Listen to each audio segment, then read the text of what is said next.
Hi, Dr. Jo Messenger here. Welcome back. Thanks for tuning in. In this video, I'll be talking about the benefits of approving of your worst weaknesses.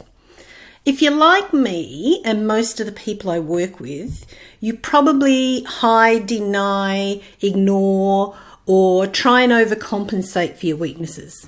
Now, most of us have been taught that weaknesses aren't good.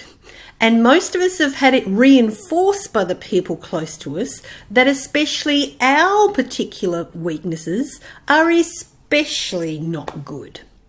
So how about we take the time today to look at our flaws differently?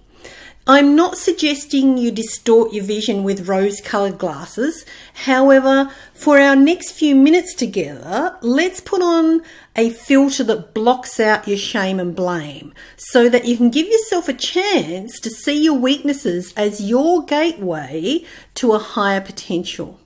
Give yourself permission for a minute to just forget about trying to improve your weaknesses and instead look for a way to love and honour them.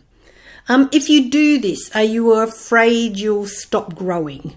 Are you concerned you'll lose your humility? Especially for females, it might actually be a good thing to dial down their humility a bit.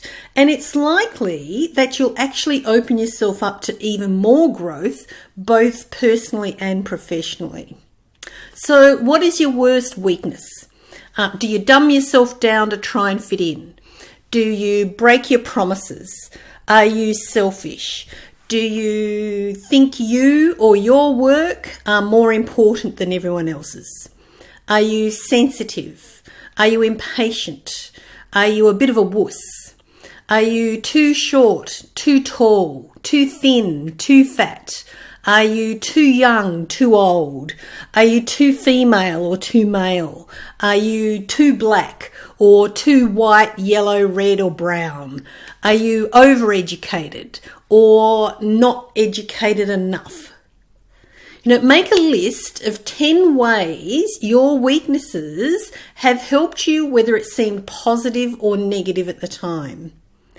What situations or reactions were triggered or escalated by your perceived weakness?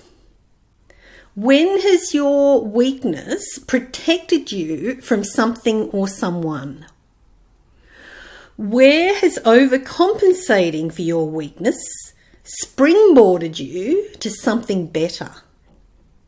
For example, with me, I can be oversensitive. I have a history of caring way too much what other people think, possibly a generational thing, and dumbing myself down to try and fit in.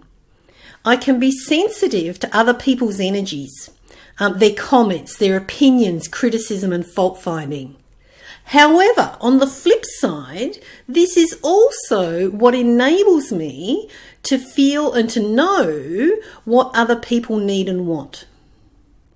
It's a good idea to focus on your strengths, include your weaknesses, and then delegate your weaknesses wherever possible.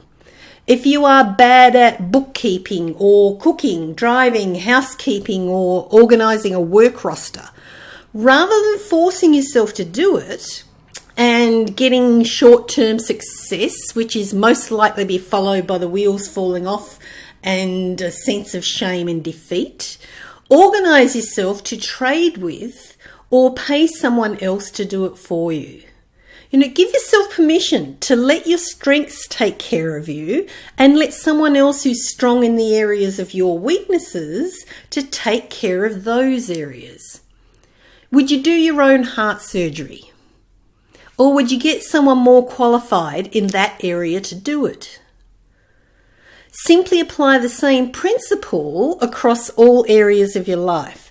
By taking this approach, it helps to build community and respect and gratitude for other people's strengths and weaknesses as well as your own.